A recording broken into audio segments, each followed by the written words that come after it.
नमस्ते दोस्तों, मेरा नाम है राज और आप देख रहे हैं मेरा यूट्यूब चैनल स्लो लर्नर। आज का वीडियो एक कंपनी एनालिसिस वीडियो है। कंपनी का नाम है आनंद राठी, जिसका हम एनालिसिस करेंगे। ये एनालिसिस 4 हिस्सों में होगा। पहले हिस्से में कंपनी के फंडामेंटल एनालिसिस, ये एनालिसिस 4 हिस्सों में होगा। पहले हिस्से में कंपनी का बिजनेस मॉडल, दूसरे हिस्से में कंपनी का फंडामेंटल एनालिसिस, तीसरे हिस्से में कंपनी का वैल्यूएशंस और लास्ट हिस्से में कंपनी का चार्ट एनालिसिस जो कि टेक्निकल एनालिसिस होगा। ये सब करने के बाद इन सारी इन्फॉर्मेशन को हम एक साथ इस्तेमाल करेंगे और एक कंपनी के बारे में एक व्यू बनाने की कोशिश करेंगे। इन सारी इन्फॉर्मेशन को इस्तेमाल करके कंपनी के बारे में एक व्यू बनाने की कोशिश करेंगे। क्या ये कंपनी एक अच्छी कैटेगरी, बुरी कैटेगरी या ओके ओके कैटेगरी में आती है, जो आने वाले टाइम में अपने इन्वेस्टर को एक बड़ा पैसा बना के दे सकती है। इन सारी इन्फॉर्मेशन को इस्तेमाल करेंगे। चलिए शुरू करते हैं। जो ये कंपनी है आनंद राठी, ये एक वेल्थ मैनेजमेंट कंपनी है। 1994 से ये कंपनी काम कर रही है मार्केट में। इस कंपनी का जो मेन पर्पस है वो है अपने कस्टमर्स को उनकी ज़रूरतों के हिसाब से एडवाइस करना, गाइड करना और फाइनेंशियल सर्विसेज देना। ये इंडिया के 3 जो टॉप म्यूचुअल फंड्स हैं उनमें से एक डिस्ट्रीब्यूटर हैं। ये बहुत सारी फाइनेंशियल प्रोडक्ट, सोल्यूशन, सर्विसेज अपने कस्टमर को प्रोवाइड कराते हैं। अब इन सारी जो फाइनेंशियल सर्विसेज हैं उसको इस्तेमाल करने के लिए जो टेक सपोर्ट की ज़रूरत होती है ये वो भी प्रोवाइड करते हैं। सपोर्ट का मतलब क्या है? जो भी ये सर्विसेज अपने कस्टमर्स को देते हैं उन सर्विसेज के लिए कस्टमर को इनके ऑफिस विजिट नहीं करना पड़ता है। ये सारा का सारा काम ऑनलाइन ही करवा देते हैं कस्टमर। स्टॉक मार्केट हो, म्यूचुअल फंड हो, इन्वेस्टमेंट हो, किसी भी तरीके की जो इन्वेस्टमेंट है उसमें ये अपने कस्टमर को सपोर्ट देते हैं। कोई कंपनी, इंडिविजुअल या कोई ऑर्गेनाइजेशन इन्वेस्टमेंट के लिए अगर कोई सोल्यूशन या सर्विसेज चाहती है तो आनंद राठी उनको सर्विसेज प्रोवाइड करते हैं।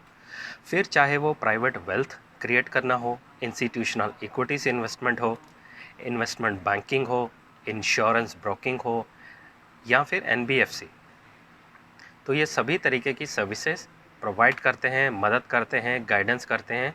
उनके जो प्लान्स होते हैं या जो भी उनकी सोच होती है इन्वेस्टमेंट से पहले कि मैं ये इन्वेस्टमेंट किस पर्पस के लिए कर रहा हूँ, तो उस पर्पस को अचीव करने के लिए, वहाँ तक पहुँचने के लिए ये मदद करते हैं और बदले में उसका कुछ चार्जेस करते हैं अपने क्लाइंट्स को, कस्टमर को। आज की डेट में इनके पास 1100 आउटलेट यानी कि ब्रांचेस अवेलेबल हैं। इसके पास पैन इंडिया प्रेजेंस है और 4000 प्लस इनके वर्किंग प्रोफेशनल्स इनके साथ काम कर रहे हैं। थोड़ा सा इनके बिजनेस जो मॉडल है थोड़ा सा और उसके बारे में बात करते हैं। इनके पास जो रेवेन्यू मॉडल है उसके बारे में थोड़ा सा और बात करते हैं। सब ब्रोकर मॉडल है इनके पास। इसमें कंपनी अपने पार्टनर्स को सब ब्रोकर बनाने का ऑप्शन देती है। उसके लिए उसको शुरुआत में 2-3 लाख रुपए इन्वेस्ट करने पड़ते हैं। वो 2-3 लाख रुपए जब वो इन्वेस्ट कर लेता है, जैसे कि वो एक ऑफिस का अरेंज कर लेता है रेंट पे, ट्रेडिंग टर्मिनल और जो ऑफिस का स्टाफ है उसका अरेंज कर लेता है। ये कंपनी जो आनंद राठी है ये आपको product, marketing, sales, business development में सपोर्ट करती है और उसके बाद जो भी आप रेवेन्यू जनरेट करते हैं उसमें 50 से 80% का इनका शेयरिंग रेशो रहता है। 50% या 60-40 डिपेंड करता है आप किस तरीके से इनकी डील हुई है। और जो भी आप टोटल जो रेवेन्यू जनरेट करते हैं उसके ऊपर आपको शेयरिंग मॉडल में वो ले लेते हैं, डिस्कस करके एज़ पर ये कन्वर्सेशन जो भी आपकी डील होती है। बाकी आपकी परफॉर्मेंस के ऊपर भी डिपेंड करता है कि आप कितना रेवेन्यू जनरेट करते हैं। उसमें क्या करते हैं, जो HNI होते हैं, हाई नेटवर्थ इंडिविजुअल या फिर अल्ट्रा HNI जो कस्टमर्स होते हैं उनको ये सर्विसेज देते हैं। फिर उसके साथ ओमनी फाइनेंशियल एडवाइज़र जो कि एक इसमें से म्यूचुअल फंड होते हैं, म्यूचुअल फंड डिस्ट्रीब्यूटर करते हैं जो कि रिटेल सेगमेंट में है। फिर ये B2B डायरेक्टली जो बिज़नेस होते हैं उनको सर्विसेज देते हैं और B2C इंडिविजुअल जो कस्टमर्स होते हैं उनको भी ये सर्विसेज देते हैं अपनी। आज की डेट में इनके पास 5900 म्यूचुअल फंड डिस्ट्रीब्यूटर इनके साथ जुड़े हुए हैं और जिनका total AUM asset under management वो है 1,32,908 करोड़। उनका टोटल अमाउंट आज की डेट में ये। इनके रेवेन्यू के बारे में बात कर लेते हैं। जो इनको टोटल रेवेन्यू आता है उसमें म्यूचुअल फंड डिस्ट्रीब्यूशन जो इनकम है उससे 30% आता है, 37% आता है। और जो इनका प्रोडक्ट है, जो ये इन्वेस्टमेंट के लिए एडवाइस करते हैं, गाइडेंस करते हैं, सर्विसेज देते हैं, उससे इनको 62% आता है। और जो आईटी सर्विसेज देते हैं ये, उन सारे प्रोसेस को कंप्लीट करने के लिए उससे 1% इनको आता है। क्लाइंट एक्विजिशन के बारे में इन्होंने बताया है कि जो इनके एच.एन.आई आए हैं उनके ऊपर ये काफ़ी फोकस कर रहे हैं। एच.एन.आई को इन्होंने एक कैटेगरी में डिवाइड करा है, जिसमें कि इंडिविजुअल जो इन्वेस्ट करना चाहता है उसका नेटवर्थ 5 करोड़ से 50 करोड़ के बीच में जो आते हैं उनको ये एच.एन.आई काउंट करते हैं। उनके टोटल जो कस्टमर है आज की डेट में इनके पास 1559 जो इस एडिशन में इन्होंने ऐड करे हैं। और जो इनके दूसरे जो कस्टमर हैं जो बचे हुए हैं और काफ़ी इनको रेवेन्यू देते हैं, उसमें 9900 प्लस क्लाइंट्स और फैमिलीज हैं जो जिनका काफ़ी बड़ा चंक इन्वेस्टमेंट में ही उनके ऊपर बहुत फोकस कर रहे हैं। और उनको और ज़्यादा इन्वेस्टमेंट उनसे लेने के लिए अपने मैनेजर्स को बहुत अच्छे से पुश कर रहे हैं अपनी सेल्स बढ़ाने के लिए। प्लस उनके फैमिली के और जो मेंबर्स हैं, रिलेटिव्स हैं, फ्रेंड्स हैं और जो उनके जानकार हैं, उनसे भी ये इन्वेस्टमेंट का अमाउंट बढ़ाने के लिए अपने मैनेजर्स को बहुत अच्छे से पुश कर रहे हैं, जिससे जो इनके नंबर्स आ रहे हैं वो काफ़ी अच्छे आ रहे हैं और लगातार बढ़ते चले जा रहे हैं। और मैनेजमेंट की गाइडेंस भी काउंट कॉल में है कि काफ़ी बुलिश हैं और ये आने वाले टाइम में अपना रेवेन्यू लगातार बढ़ाते चले जाएंगे। सीधा इनके नंबर पे चलते हैं एक बारी और इनका नंबर्स देख लेते हैं। क्वार्टर 3 में 2024 पिछले साल 182 करोड़ था, जो कि बढ़ के 37 करोड़ हो गया, जिसमें ईयर ऑन ईयर बेसिस पे 29% की ग्रोथ है। और जो 9 मंथ्स का अभी तक इन्होंने ग्रोथ करा है वो 32% है। पैट जो कि 58 करोड़ था वो बढ़ के 77 करोड़ हुआ, जिसमें 33% ग्रोथ आई है। और 9 मंथ में 34% है। और जो टोटल AUM था, एसेट अंडर मैनेजमेंट, 55 करोड़ था, 76 करोड़ हुआ, जो कि 38% ग्रोथ आई है। और 9 मंथ्स में अगेन 38% ग्रोथ आई है, जो कि अच्छे नंबर्स का सिग्नल दे रहे हैं। इस चार्ट पे आप जैसा कि आप ये पिक्चर देख पा रहे हैं चार्ट में, इसमें यहाँ पे इन्होंने AUM का ग्रोथ बताया। 55 करोड़ था वो बढ़ के 76 करोड़ हुआ। इसके बाद जो इक्विटी में जो म्यूचुअल फंड्स के लिए फ़्लो आता है, 1948 करोड़ से बढ़ के 2700 करोड़ हुआ। और मंथली SIP जो 58 करोड़ आती थी वो बढ़ के 67 करोड़ हुई है। ये ईयर ऑन ईयर बेसिस पे इन्होंने कंपैरिजन करके बताया। और ये इनके नंबर्स देखिए कितने अच्छे हैं, इम्प्रूव दिख रहे हैं। और मैनेजमेंट की गाइडेंस हम आगे जाके कॉन कॉल में चेक करेंगे, वो भी बुलिश है। प्राइवेट वेल्थ जो इनका बिजनेस है, जहाँ पे कि अपने कस्टमर्स को हेल्प करते हैं इन्वेस्टमेंट के लिए, उसके एक बार नंबर्स देखते हैं। प्राइवेट वेल्थ जो इनका सेगमेंट है, जहाँ पे इनके पास कस्टमर जो आते हैं इंडिविजुअल कस्टमर, उसको इन्होंने 3 सेगमेंट में डिवाइड करा है। एक बार उसके बारे में देख लेते हैं। यहाँ पे 3 कैटेगरी हैं। पहली कैटेगरी है जो 50 लाख से शुरू होते हैं, 5 करोड़ तक जाते हैं। दूसरा सेगमेंट है 5 करोड़ से 50 करोड़। और तीसरा सेगमेंट है जिसमें 50 करोड़ और अबव, जिसमें कि अल्ट्रा HNI आते हैं। यहाँ पे भी कुछ इन्होंने डेटा दिया है। यहाँ पे जो टोटल इनका AUM था, एसेट अंडर मैनेजमेंट, यानी 53,500 करोड़, फिर 74,500 करोड़ बढ़ के हो गई है।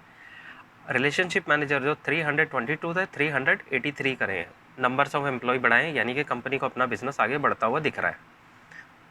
एक्टिव क्लाइंट इनके पास 9,600 थे, जो कि बढ़ के 11,426 हो गए, ये भी अच्छी खबर है।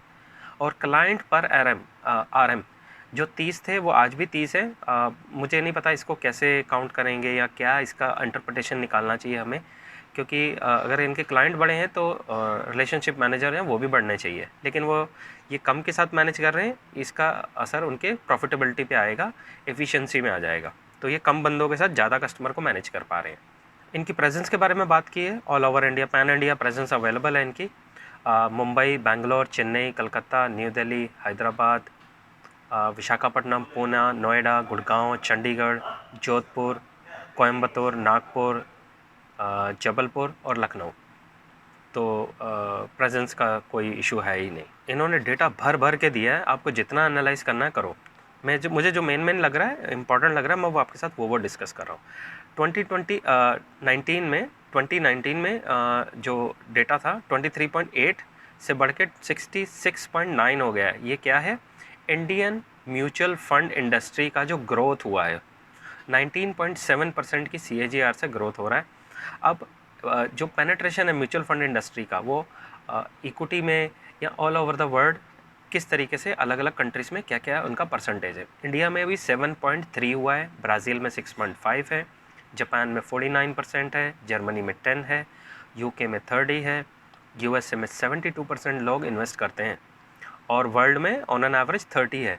तो आप देख सकते हैं अभी हम बहुत पीछे हैं। तो अगर हम 30 तक भी पहुंचते हैं तो ये नंबर बहुत बड़ा होने वाला है आने वाले टाइम में। ये इनकी जो रिपोर्ट है ये काफ़ी इंटरेस्टिंग रिपोर्ट मुझे दिखी है, तो आपको इसको देखना चाहिए और इसके बारे में और रिसर्च करनी चाहिए।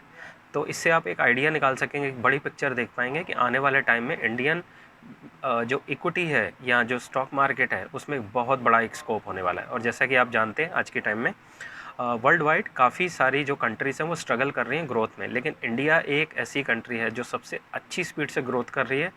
बस हमें सही कंपनी, सही सेक्टर, सही जहाँ पे टेलविंड मिल रही है वहाँ पे हमें रहना है, अच्छी कंपनी ढूंढ के।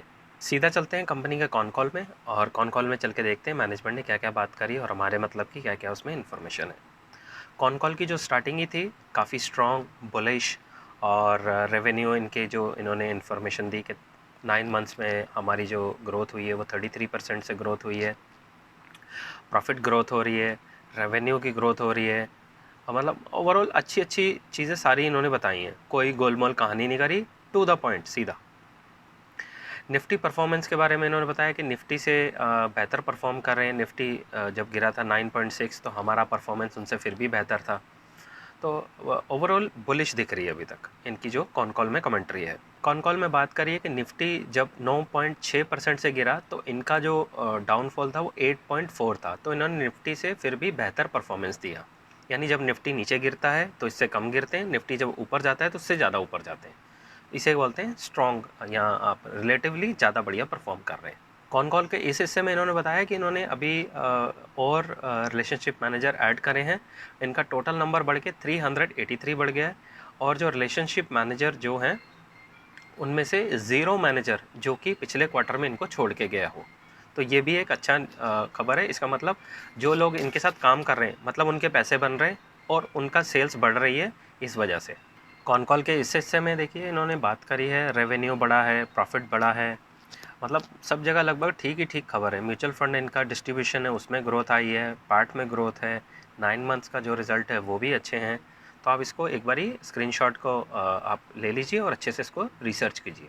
कॉन कॉल के यहाँ इस हिस्से में इंटरेस्ट रेट ऑफ इंटरेस्ट जो फेड जो कट करता है इंटरनेशनल मार्केट में और इंडिया में आरबीआई, उसके बारे में बात करिए। जैसे ही रेट कट आएगा उसका फ़ायदा इंडस्ट्री को होगा, एनबीएफसी को होगा, क्योंकि उनका जो कॉस्ट जो रेट होता है, जो कॉस्ट टू कैपिटल जैसे कहते हैं, वो उनका कम हो जाएगा और जिससे कि वो लैंड कर पाएंगे और उनको नेट इंटरेस्ट मार्जिन बढ़ जाएगा, उससे भी इनको फ़ायदा होगा। तो आप इसके बारे में थोड़ा पढ़िए, आपको और मदद मिलेगी इसके बारे में। कॉन कॉल में यहाँ पे ये भी बात करी गई है कि जो ये फैमिलीज़ हैं जिनसे ये इन्वेस्टमेंट उठाते हैं उनको काफ़ी पुश कर रहे हैं, रिक्वेस्ट कर रहे हैं और उनको समझा पा रहे हैं अच्छे से कि आप पैसा डालिए, पैसा डालने का सही टाइम है। उनको, उनके फ्रेंड्स को, रिलेटिव्स को, कलीग्स को, तो इस तरीके से अपनी नंबर्स बढ़ा पा रहे हैं। गवर्नमेंट के इस हिस्से में गाइडेंस के बारे में थोड़ा बात की गई है। यहाँ पे जाके बोला गया, I would like to see the INR 4,500 crore or 5,000 crore for the same quarter next year at least, when I model my business to get up INR 2 lakh crore. तो इसके बारे में आप थोड़ा सा और इसको कॉन कॉल को पढ़िए। यहाँ पे ये गाइडेंस दी जा रही है कि ये अपना बिज़नेस बढ़ाने की तरफ और कोशिश कर रहे हैं जो ऑलरेडी जिस स्पीड से बढ़ रहे हैं। थोड़ा आप इसको पढ़िए और इसको समझने की कोशिश कीजिए, काफ़ी इंपॉर्टेंट हिस्सा है इस कॉन कॉल का। कॉन कॉल के इस हिस्से में बारे में इंटरनेशनल मार्केट और यूएस मार्केट और इंडियन मार्केट के बारे में बताया गया। तो उन्होंने शॉर्टकट में कहा कि इंडियन मार्केट ज़्यादा स्टेबल दिख रही हैं as compared to other countries, क्योंकि यहाँ पे जो शॉर्ट करने की लिमिट है वो 500 करोड़ मैक्सिमम है। आप थोड़ा इसको आप भी पढ़िए, आपको इसका क्या सेंस मिलता है, आप क्लैरिटी आप अपने तरीके से थोड़ा देखिए। मुझे ये इंपॉर्टेंट लगा इसलिए मैं हाईलाइट कर रहा हूँ इस कॉन कॉल के इस हिस्से को। सीधा चलते हैं स्क्रीनर पे और कंपनी के फंडामेंटल एनालिसिस देखते हैं। कंपनी का जो मार्केट कैप है आज की डेट में 15,800 करोड़ का है, जो कि एक small to mid cap size की कंपनी है। कंपनी का जो बिज़नेस मॉडल B2B और B2C दोनों है। इंडस्ट्री का P 20 है, कंपनी का स्टॉक का P 56 है, जो कि इंडस्ट्री से 3 गुना महंगा है। अब इस नंबर को आपने ध्यान रखना है, इसको लेके कोई राय नहीं बना लेनी अभी। ऑपरेटिंग प्रॉफिट मार्जिन 42 है, ROE 40 है और कंपनी का जो सेल्स ग्रोथ है पिछले 3 साल का एवरेज वो 40 है। पैग रेशियो 1.81% है और कंपनी का प्राइस टू बुक 28 है। कंपनी का जो चार्ट है वो कंसोलिडेट कर रहा है, हाँ, राउंडिंग टॉप पैटर्न बना हुआ दिख रहा है, लेकिन कंसोलिडेशन टू स्ट्रॉन्ग दिख रहा है फिर भी। कंपनी का मीडियन पी 40 है पिछले 3 साल का, और कंपनी आज की डेट में जो एवरेज पी है उसका 56 उसके आसपास घूम रही है। एवरेज पी 40 है, लेकिन 56 का जो मीडियन पी है पिछले 3 साल का एवरेज है उसके आसपास घूम रही है। क्वार्टरली सेल्स ग्रोथ देखिए कितनी स्मूथ है, 10, 11, 13, 13, 13, 14, 17, 18, 18, 18, 18 के बाद 23, 24, 23, ये लास्ट थोड़ा सा कम हुआ है, लेकिन इसके बिजनेस में ग्रोथ देखिए कितनी स्मूथली आ रही है। नेट प्रॉफिट लगातार बना पा रही है, देखिए 73, 76, 77, और अदर इनकम 7 करोड़ की है, जो कि 10% से भी कम है इनके। ईयर ऑन ईयर बेसिस पे देखिए कितना स्मूथ है इनका सेल्स का ग्रोथ का नंबर, और नेट प्रॉफिट भी लगातार बना पा रही है। और जो एक चीज़ काफ़ी इंपॉर्टेंट होती है, कंपनी की सेल्स ग्रोथ के कंपैरिजन में उसके प्रॉफिट ग्रोथ के नंबर देखिए कितने बेहतरीन है। 32 के कंपैरिजन में 34, 40 के कंपैरिजन में 71, 22 के कंपैरिजन में 31, तो नंबर्स बहुत अच्छे हैं। फ्रेंड्स, जो ये कंपनी का जो एनालिसिस कर रहा हूँ, प्लीज़ आप इसको किसी भी तरह का रिकमेंडेशन कंसिडर ना करें, ये जस्ट फॉर एजुकेशन पर्पस मैं कर रहा हूँ, और मैं कोई सेबी रजिस्टर्ड एनालिस्ट नहीं हूँ। कंपनी के रिजर्व्स देखिए काफ़ी अच्छे हैं उसके कंपैरिजन में उसकी बोरोविंग के। उसकी बोरोविंग 66 करोड़ है और रिजर्व्स उससे 10 गुना ज़्यादा दिख रहे हैं। कैश फ्लो लगातार बना हुआ है, और कंपनी की शेयर होल्डिंग पैटर्न काफ़ी स्मूथ है। 48% एक टाइम में हुआ करती थी, जो आज 47 है। DIIs 11% थे, वो 7 हो गए। FIIs 0 थे, 0 से बढ़ के 5 हो गए, और पब्लिक होल्डिंग अभी भी 40%, 38 थी 40 हो गई है, वो बड़ी है। चलते मैंने सारी डिटेल्स एंटर कर ली है, और एक फाइनल व्यू बनाने की कोशिश करते हैं कंपनी के बारे में। कंपनी का जो सेल्स ऑफ ग्रोथ है, पेस ऑफ सेल्स ग्रोथ 3 साल का जो एवरेज है 40 है। कंपनी के जो ग्रोथ ट्रेजेक्टरी है, ग्रोविंग है, अप है, बुलिश है। सेल्स की ट्रेजेक्टरी ग्रोविंग अप है, और क्वार्टर ऑन क्वार्टर बेसिस पे एक बारी देख लेते हैं इसको। क्वार्टर ऑन क्वार्टर बेसिस पे भी ग्रोइंग है, बस लास्ट के जो क्वार्टर है, इस क्वार्टर का जो दिसंबर क्वार्टर है, ये थोड़ा सा कम आया है, कंसोलिडेट कर रहा है, लेकिन नंबर बुरे नहीं है। ऑपरेटिंग प्रॉफिट मार्जिन 42 है, ROE 40 है। इंडस्ट्री का पी 20 है, और प्राइस टू बुक 28 का है, बहुत बहुत महंगा है, आपको ये देखना है थोड़ा सा। और पी 56 का है, और पेग रेशो 1.81 है। मैं अक्सर जो आपको एग्जांपल देता हूँ गोल्ड का, अगर मान लीजिए आप 10 ग्राम गोल्ड खरीदने गए, पहला ऑप्शन, पहला सिचुएशन, अगर आपने 10 ग्राम गोल्ड 10 ग्राम जो गोल्ड लिया 24 कैरेट का और 70,000 रुपये दे के आए हैं, तो वो ओके ओके डील है। दूसरी सिचुएशन, आपने 10 ग्राम गोल्ड लिया है और लिया है 15 कैरेट का गोल्ड, और आप 70,000 रुपये दे के आए, महंगा है। तीसरी सिचुएशन, आपने 10 ग्राम गोल्ड लिया, लेकिन आपने लिया है 14 कैरेट का, 15 कैरेट का ही लिया है आपने, और आपने उसके भी 70,000 रुपये दे के आ गए, तो भी वो महंगा है। चौथी सिचुएशन, आपने 24 कैरेट का गोल्ड है, 10 ग्राम लिया है और पैसा दे के आ गए 1,20,000 रुपये, तो भी वो महंगा है। तो आपको इस तरीके से देखना पड़ेगा कहाँ महंगा है कहाँ नहीं है, कहाँ ख़राब चीज़ ज़्यादा महंगी है, कहाँ अच्छी चीज़ महंगी है। तो मुझे ये लग रहा है ये अच्छी चीज़ है लेकिन महंगी है। आपका क्या व्यू है, प्लीज़ आप कमेंट बॉक्स में नीचे लिख के मुझे बताएं। अब मेरी तरफ से मुझे जो लग रहा है, इसके मैंने जो वैल्यूएशंस हैं वो गुड हैं, लेकिन हायर साइड में रखे हैं, एक्सपेंसिव है। ओवरऑल जो फंडामेंटल्स की कैटेगरी वो वेरी गुड कैटेगरी में रखा है मैंने, और जो टेक्निकली जो चार्ट का इसका एनालिसिस है, कंसोलिडेशन कर रहा है लेकिन स्ट्रॉन्ग है और अप ट्रेंड की तैयारी कर रहा है। कैटेगरी जो मैंने ओवरऑल इसको कैटेगरी दी है, वेरी गुड कैटेगरी दी है, और जो मेरे रिमार्क्स हैं, जो मेरे रीजंस हैं, एक तो high pace of sales growth है, और कंसिस्टेंटली बड़ी स्मूथली वो अपना टारगेट अचीव कर पा रहे हैं। सेक्टर में टेलविंड है, इसका रीज़न बहुत सारे जो लोग हैं आज के टाइम में इन्वेस्टमेंट की जो इंपॉर्टेंस है उसको समझ गए हैं और एजुकेटेड होते जा रहे हैं, उस वजह से ज़्यादा से ज़्यादा लोग इन्वेस्टमेंट की तरफ आ रहे हैं। और इंडिया की जो ग्रोथ इकॉनमी में जो ग्रोथ आ रही है वो भी एक रीज़न है, और लोगों ने कोविड के बाद देखा है कि कितने ज़बरदस्त रिटर्न्स बन सकते हैं यहाँ, अगर किसी प्रोफेशनल की मदद ली जाए और फिर इन्वेस्ट करा जाए। तो ये मेरे सारे रीज़न्स हैं। फ्रेंड्स, मैं देख रहा हूँ आप लोग मेरा वीडियो तो देखते हैं, प्लीज़ आप इसको लाइक भी कर दीजिए, सब्सक्राइब कर दीजिए और बेल आइकन दबा दीजिए, क्योंकि आपके सपोर्ट की बहुत ज़रूरत है इस चैनल को। जब आप इस वीडियो को लाइक, शेयर, सब्सक्राइब करते हैं तो मुझे उससे बहुत मोटिवेशन मिलता है। तो ये था मेरा आज का वीडियो। आई होप मेरे इस वीडियो से आपको काफ़ी मदद मिली होगी। मिलते हैं अगली वीडियो में, तब तक के लिए सीखते रहिए, खुश रहिए, इन्वेस्ट करते रहिए। Thank you.